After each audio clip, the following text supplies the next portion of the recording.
Pessoal, vamos falar sobre a situação na Ucrânia, o que aconteceu nas últimas horas na frente de batalha, e hoje a gente vai falar sobre uma tentativa de assassinato que está sendo planejada contra o Zelensky no dia 24 de agosto. Vamos entender o que está acontecendo realmente nessa situação. Esse é o vídeo do dia 13 de agosto de 2022, a gente faz vídeos aqui todos os dias, desde o dia 24 de fevereiro, não se perca aí na data. Essas notícias que a gente vai falar hoje foram sugeridas por I'll Be Back, Rei Voluntário e várias outras pessoas. Obrigado aí ao pessoal que sugeriu a notícia. Obrigado a você que está assistindo o nosso vídeo.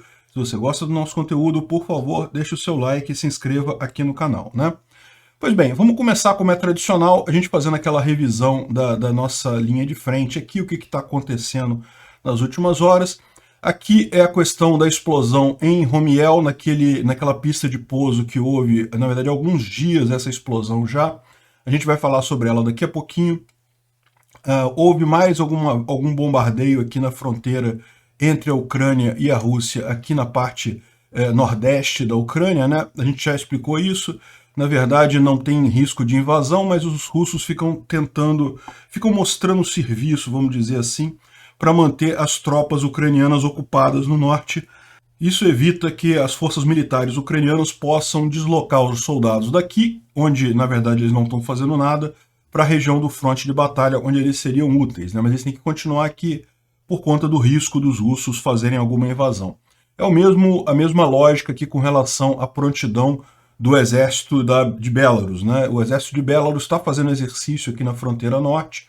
É o mesmo propósito. Não vão invadir, não tem capacidade para isso, não teriam nem condições políticas de fazer isso, mas eles continuam fingindo que vão invadir, porque dessa forma o exército ucraniano tem que manter tropas aqui, né? Evidentemente tem que se resguardar, vai que o Lukashenko tem alguma loucura lá e resolve invadir mesmo.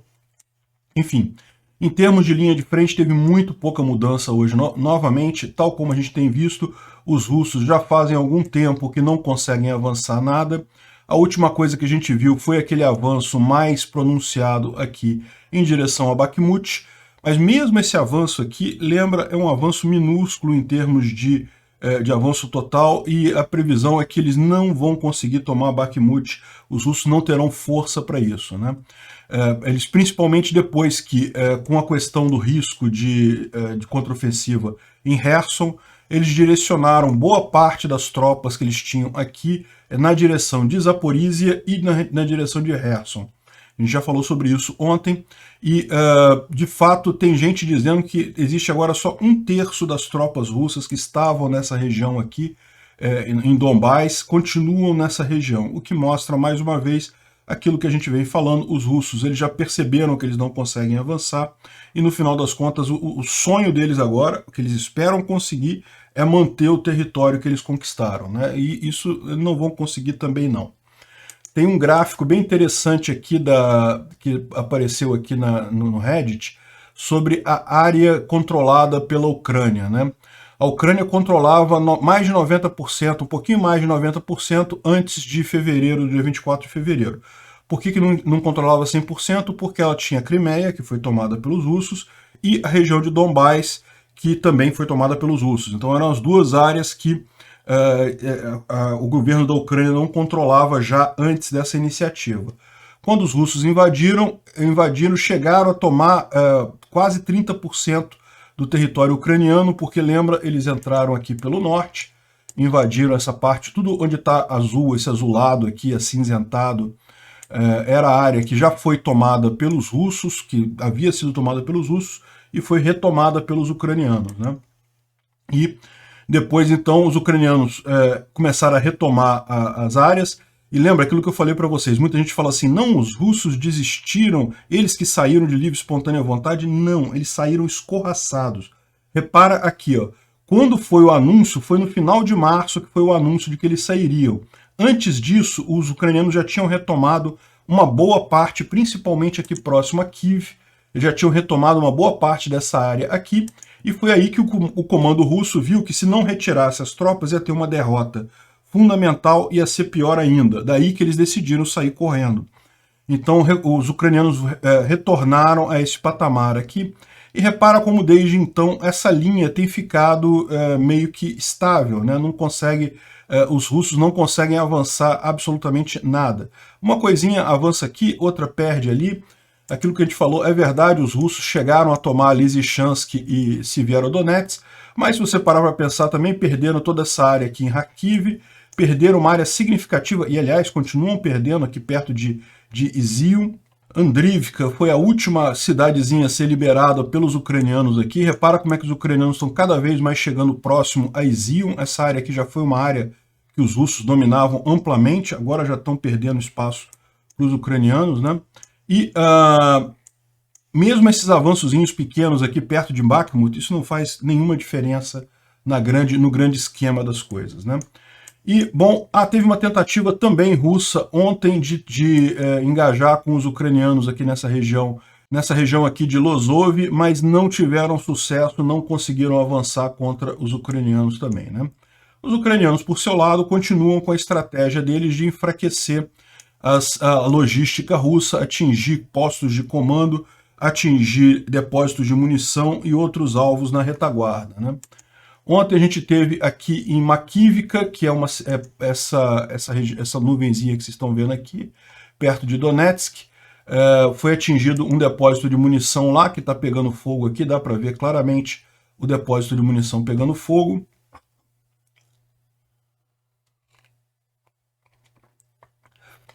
Pessoal, esqueci de falar para vocês.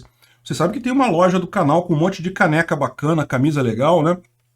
Essa camisa que eu estou usando aqui, que é a camisa da Saint Javelin, que é uma instituição que está arrecadando fundos para a Ucrânia, e ela vende essas camisas com vários temas. O que eu estava usando ontem também era essa. Demora um pouco a chegar, tá? Porque eles mandam por correio comum. Mas o mais importante é ajudar a Ucrânia. O fato da camisa demorar a chegar não é nenhum problema. É saintjavelin.com. Então eu vou deixar aqui na descrição do vídeo a minha loja com as canequinhas bacanas que tem lá do canal, e o endereço da Saint Javelin para quem quiser comprar essas camisas bacanas, né? Bom, desculpa o intervalo, mas enfim, vamos aqui a Makivka e também Nova Kakhovka. Houve também vários strikes, vários reportes de foguetes ou mísseis atingindo a região de Nova Kakhovka, né? A área da represa. É lógico, como a gente sabe, os ucranianos não atingiriam a represa em si, mas certamente a estrada que passa por sobre a represa e a linha férrea que chega ali, eles têm feito isso, têm atingido aquela região para isolar totalmente os russos, né? E a informação que a gente tem é que, neste momento, os russos estão totalmente isolados. Todas as pontes sobre o rio de Dnipro estão cortadas neste momento. Eles têm aquelas balsas improvisadas que eles fizeram aqui em alguns pontos, mas de qualquer forma isso atrapalha bastante a logística deles, né? Lógico, eles têm também aviões, né? Podem abastecer via avião, mas é sempre muito mais complicado. Bom, uma outra coisa interessante, a gente vê justamente aquela base aérea de Ziabrovka, que é lá em Belarus, próximo a Romiel, essa base aqui, que foi atingida alguns dias atrás, no dia seguinte ao ataque lá na Crimeia, né? E daí a gente estava especulando sobre o que poderia ser, o que foi atingido ali, e a gente tem agora imagens de radar da região, e você pode ver aqui que tem um objeto militar aqui do tamanho de um T-72, mais ou menos, que parece que foi totalmente obliterado, e daí tem um outro tanque aqui do lado, que é um tanque próprio para resgate de equipamento, e um guindaste comum, provavelmente resgatando o que quer que seja que foi destruído nessa explosão aqui, né? Algumas pessoas estão falando que era mesmo um tanque T-72 que explodiu e acabou causando essa coisa toda. Pode ser isso, tá? É aquilo que eu falo para vocês. Eu acho que me pareceu estranho esse ataque lá em Belarus, porque a verdade é que a Ucrânia não tem nada com Belarus, não parece ser algo muito urgente para fazer um ataque desse tipo. Então pode ter sido sim um acidente, um T-72 que explodiu ali na pista, né? Mas por outro lado, a grande pergunta é o que estava fazendo um T-72 nessa pista aqui? E aí muita gente está falando que na verdade isso daqui não é um T-72. Repara que eles falam aqui que é um objeto do tamanho de um T-72. Não estão dizendo que é um T-72. e eles imaginam que pode ser exatamente aquelas antenas antiaéreas que estavam aqui, né? Havia uma imagem dizendo que haviam várias antenas antiaéreas, vários sistemas antiaéreos aqui nessa região. Então, evidentemente, uma vez que houve a explosão, os outros foram retirados, lógico, eles não iam deixar os equipamentos ali dando sopa, né, uma vez que um foi atingido, mas um deles teria sido atingido, um desses equipamentos antiaéreos teriam sido atingidos, né? Ou seja, ainda não se sabe o que aconteceu, se foi de fato os ucranianos atingindo isso daí, ou se foi realmente um acidente, como disse o ministro da Defesa de Belarus. Pode ser que tenha sido realmente só um acidente esse caso aí, né? E, embora a gente tenha mostrado aqui alguns poucos ataques aqui nessas noites, nessa última noite, é importante notar que teve muito mais ataque aqui, né? Na verdade, o porta-voz do Comando da Administração Regional Militar de Odessa falou que na noite do dia 12 de agosto, eles atingiram, além de Marivka, atingiram também Orlivka, Berislav, ou seja, vários outros locais também aqui nessa região foram atingidos pelos HIMARS, né?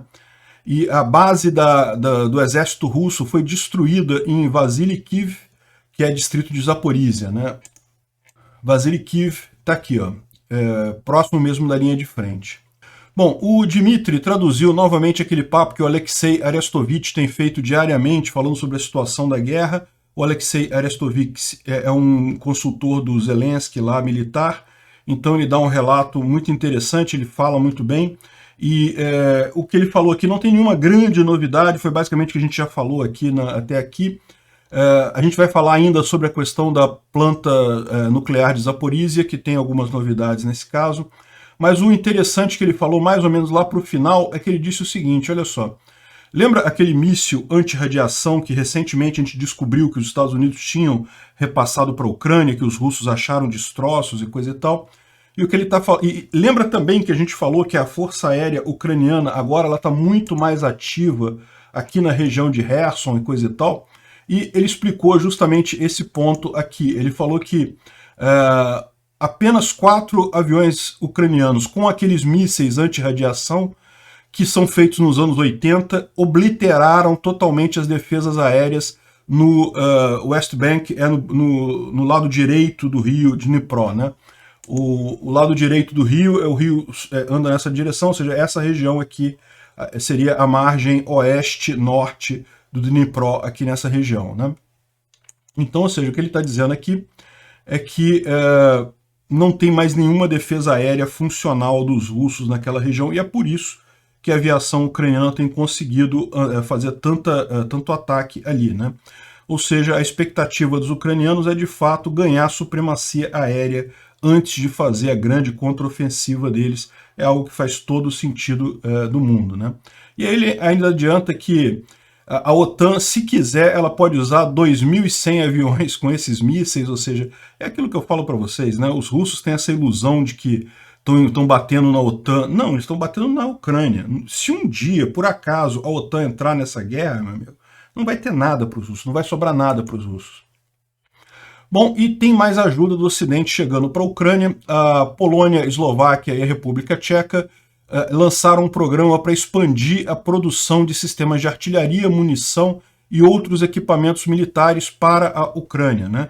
A Ucrânia tem também, toda a indústria bélica ucraniana está trabalhando na capacidade máxima, mas evidentemente que é muito mais arriscado, inclusive várias fábricas militares ucranianas foram alvejadas pelos russos, então é muito difícil para os ucranianos produzirem o número de munições e sistemas de artilharia necessários para travar essa guerra. Essa guerra ainda não vai acabar tão cedo. Então é interessante que esses países vizinhos façam isso, porque é aquele negócio, eles podem produzir com muito mais tranquilidade, eles não têm o problema de eventualmente serem atacados, né? E, inclusive, a Eslováquia vai levar toda a tropa dela, toda a frota dela de MiG-29 para a Ucrânia. Acabaram de demobilizar toda a frota de jatos deles e vão entregar no próximo mês para a Ucrânia. Então isso é uma coisa muito positiva. Por quê? Porque a MiG-29 é uma aeronave que os pilotos ucranianos já sabem pilotar, então é só uma questão de entregar. É uma pena que esteja acontecendo só agora. Vocês lembram, bem no início da guerra, houve muita discussão sobre entregar aviões para os ucranianos, mas parece que agora é um bom momento. Por quê? Porque nesse momento, como eu falei, os ucranianos estão ganhando superioridade aérea, pelo menos na região de Kherson. É possível imaginar que muito em breve vão ter em toda a área da Ucrânia, mas isso garante que esses aviões vão ser muito mais úteis agora, né? Com superioridade aérea, sem risco de mísseis antiaéreos, os ucranianos podem fazer uma festa ali na região de Kherson. Com relação à produção de armamento militar, o Instituto para Estudo da Guerra levanta um ponto aqui que a própria Rússia também está preocupada com isso, porque a principal fabricante de tanques dele, né, foi visitada lá pelo ministro da Defesa, o Sergei Shoigu. Ele foi lá eu não vou tentar falar esse nome aqui para não perder meu tempo, na fábrica de tanque de Ural, né, pelo que eu entendi é isso que quer dizer esse nome aqui em russo.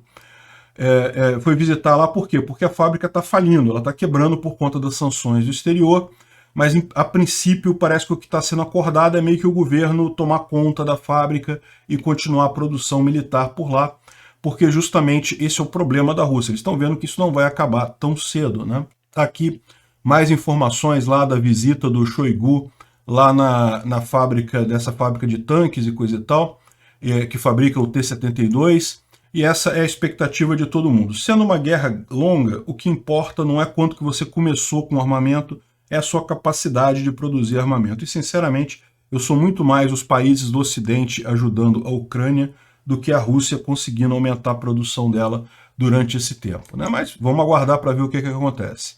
Bom, parece que a Rússia está planejando mais um ato para tentar incriminar a Ucrânia por conta do bombardeio na planta nuclear de Enerhodar, né? A gente já falou sobre isso, a planta nuclear foi tomada pelos russos logo no início e está sendo bombardeada pelos próprios russos para acusar os ucranianos. Os ucranianos chegaram a bombardear algumas tropas bem na região aqui, né, que é a região onde ficam os apartamentos do pessoal da usina, mas justamente que estão sendo ocupados pelos russos nesse momento. Os ucranianos chegaram a bombardear aqui, mas os russos mesmo estão bombardeando na região da usina em si. Aqui é onde ficam os reatores e aqui é onde ficam os prédios auxiliares. Mas os prédios auxiliares são importantes nesse caso, porque muitos têm a ver, por exemplo, com a refrigeração. Então é crucial que isso esteja funcionando para não ter problema nos reatores, né? E o mais curioso que o pessoal está levantando aqui é que eles viram um tanque que é usado pelos ucranianos, com uma bandeira ucraniana, postado aqui na frente da Enerhodar, certamente operado pelos russos, com a letra Z dos russos, atirando lá na planta. O que eles provavelmente estão querendo dizer aqui? Estão querendo encenar um ataque ucraniano, porque vão poder ter munição ucraniana. Esse aqui certamente foi um tanque que eles pegaram dos ucranianos, e vão dizer que foram ucranianos que atiraram na usina nuclear. É a tentativa deles de fazer essa false flag aí e acusar os ucranianos, né? Bom, a Rússia ela saiu ou suspendeu o Tratado de Redução de Armas Nucleares. Existia um Tratado de Redução de Armas Nucleares que previa inspeções de americanos no arsenal russo e dos russos no arsenal americano. Evidentemente, a Rússia está fazendo isso mais uma vez com a campanha do medo dela, de tentar, olha, qualquer coisa eu vou usar arma nuclear e coisa e tal. Mas a gente sabe que eles não têm chance de fazer isso, eles sabem que eles desaparecem do mapa se eles por acaso fizerem isso. Então, não creio que seja nada sério isso, né? O que está acontecendo, na verdade, é a guerra de narrativas que a gente está vendo já há algum tempo. Bom, uma outra boa notícia, o primeiro navio chegou no porto de Pivdeni. O porto de Pivdeni fica aqui na região de Odessa, ou seja, lembra que já saíram vários navios aqui do porto de Odessa, indo para a África, indo para o Líbano, indo para um monte de lugar, e esse é o primeiro que chega para reabastecer, né? Então, de novo, aquilo que eu falei já há algum tempo. Não é um navio, 2 navios, não é os 12 navios que já saíram de Odessa que vão resolver o problema. O fato é que o fato de estarem chegando e saindo navios através desse acordo de paz que foi costurado lá com a ONU, isso significa que vai restabelecer esse comércio, vai restabelecer a exportação de grãos na Ucrânia, e isso tende a normalizar. É lógico, isso demora um tempo, né, gente? As companhias de transporte, elas têm um certo receio, tanto que esse é o primeiro que chega lá, que o pessoal tem coragem de botar o navio lá e entrar lá no porto, e está carregando agora e vai sair em seguida. A expectativa agora é que isso se normalize a partir das próximas semanas, estando tudo ok com esse navio, né? Uma outra curiosidade interessante é que estão começando a surgir movimentos partisãos dentro de Donetsk e Luhansk. Lembra, Donetsk e Luhansk supostamente eram repúblicas separatistas, nunca foram repúblicas separatistas de fato, tá? Nunca houve movimento separatista de fato. Desde o início, isso daí é infiltração russa fazendo esse tipo de revolta na região, né? Mas até aqui a população desses lugares não tinha coragem de montar grupos partisãos para atacar os russos. Isso está acontecendo agora. Isso está acontecendo principalmente porque eles estão percebendo a fraqueza russa lá, né? Por exemplo, eles reclamam muito do pessoal que está sendo aliciado à força nessas regiões para servir o exército russo.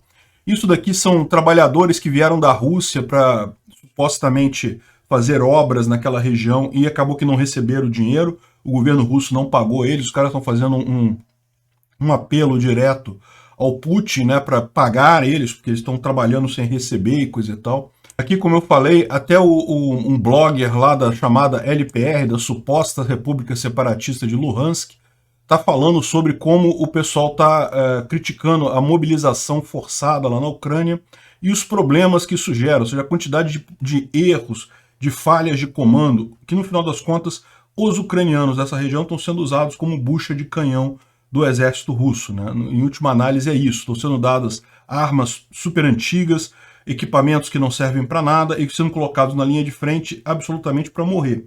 Nenhum outro motivo, né? Bom, e saiu uma reportagem dizendo que Kiev perdeu o controle de 12 trilhões em depósitos minerais, segundo a mídia dos Estados Unidos, né? Evidentemente, isso daqui é matéria da Sputnik, é coisa de propagandista russo, não tem lógica nenhuma isso daí, até porque o que perdeu de recursos minerais, e certamente perdeu alguma coisa, isso perdeu temporariamente, porque a Ucrânia vai recuperar, a Rússia não tem como manter essas áreas sob controle dela, né? Então, sempre tome muito cuidado. Matérias de Sputnik, esquece, é propaganda russa, não tem nenhuma lógica isso. Bom, e ontem houve uma entrevista com Oleksiy Danilov, que é o secretário nacional de defesa da Ucrânia, em que ele relatou um plano para o assassinato do Zelensky no dia 24 de agosto agora. Parece que os ucranianos descobriram isso. Evidentemente, isso não vai acontecer mais, eles descobriram um plano, vão tentar, já devem ter desmascarado isso lá na Ucrânia.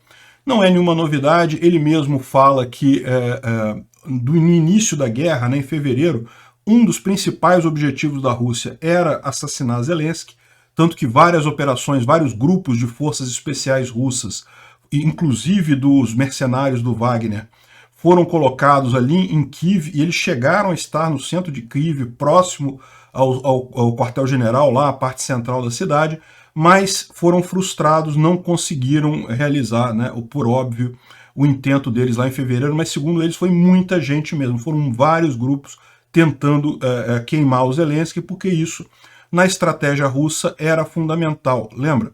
Os russos contavam com o governo ucraniano desmoronando logo nos primeiros dias, e daí eles tomavam conta de tudo, botavam um presidente puppet lá, um presidente fantoche do russo, e pronto, acabava com o assunto. O Zelensky fugiria, eles achavam que o governo iria desaparecer. O que mudou a história dessa guerra foi justamente a decisão do exército ucraniano e do Zelensky, particularmente, de ficar e lutar. O fato foi isso. Isso mudou totalmente a visão dessa guerra. E, lógico, os russos sabiam que haveria essa possibilidade, então tentaram matar ele, a verdade é essa, várias forças especiais, e parece que, novamente, o Putin está se vendo nessa enrascada, ele está se vendo numa posição de que, como a gente viu, ele não consegue avançar mais, ele precisa de um cessar-fogo para manter o território que ele tem agora, não vai conseguir isso, os ucranianos não vão aceitar isso, mas ele quer lutar por isso de qualquer forma. E esse era o plano dele, fazer um assassinato dizendo que foi um golpe interno dos ucranianos, e daí, com a desmobilização do exército ucraniano, tentar chegar a um acordo de paz, né? Esse aqui é o Danilov, que a gente estava falando, que fez a entrevista ontem, o secretário de defesa ucraniano. e ele está falando aqui que eles estão preparando provocações para o Dia da Independência. Dia 24 de agosto é o Dia da Independência da Ucrânia, né? Então, essa é a situação que ele está dizendo, que provavelmente eles tentariam esse ataque, coisa e tal, mas isso já foi desbaratado. Segundo ele disse, ele não vai dar informações porque é tudo tratado de forma secreta e coisa e tal, mas que a situação está sob controle. Essa tentativa de assassinato foi já desbaratada, mas é lógico, os russos não vão parar por aí. Pode ter mais de uma tentativa, pode ter mais alguma coisa. Lembra, o Zelensky, por decisão dele, ele não sai da Ucrânia desde o dia 24 de fevereiro. Então ele continua lá em Kiev e não vai sair de lá de forma alguma. Agora, eles podem tomar precauções para evitar alguma exposição adicional dele durante o dia da independência da Ucrânia, né? Até porque não deve ter grandes comemorações disso, não vai ter desfile militar, não vai ter nada, por motivos óbvios. Enfim, e um ponto que ele levanta também, que é interessante, que é justamente essa fascinação que o Putin tem com um simbolismo, história, não sei o que lá, e daí, justamente por isso que eles tentariam fazer isso no dia da independência da Ucrânia e coisa e tal, para tentar fazer alguma coisa. Agora, tem gente falando até que essa seria a saída da Rússia para encerrar essa guerra, ou seja, que eles assassinariam o Zelensky e aí diriam, conseguimos acabar com, desnazificamos a Ucrânia, então vamos tirar nossas tropas agora, a gente atingiu o nosso objetivo na Ucrânia. Eu não acredito que eles façam isso. Não sairiam tão fácil assim. Os russos vão ter que ser tirados de lá na luta, não vai ter jeito, não vai ser fácil desse jeito. Mas tem gente dizendo que o desespero deles é tão grande que essa seria a única saída que eles veem. Tentar uma última cartada para matar o Zelensky, porque seria uma forma de dizer que ganhou a guerra, e daí tirar as tropas, porque eles não conseguem mais manter o país deles funcionando do jeito que está, né?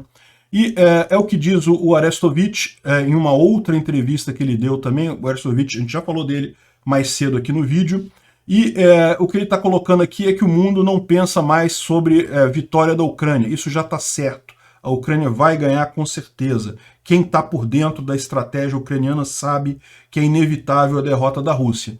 A grande preocupação que o mundo tem agora é o que fazer com a Federação Russa depois da derrota. Certamente é algo crítico.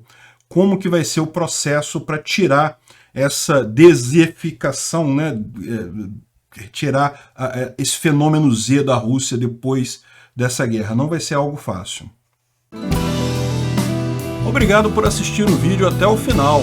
Além de curtir, compartilhar e se inscrever no canal, considere se tornar patrocinador com valores a partir de R$ 1,99. Clique no botão Seja Membro abaixo para saber as condições e vantagens de patrocinar o canal.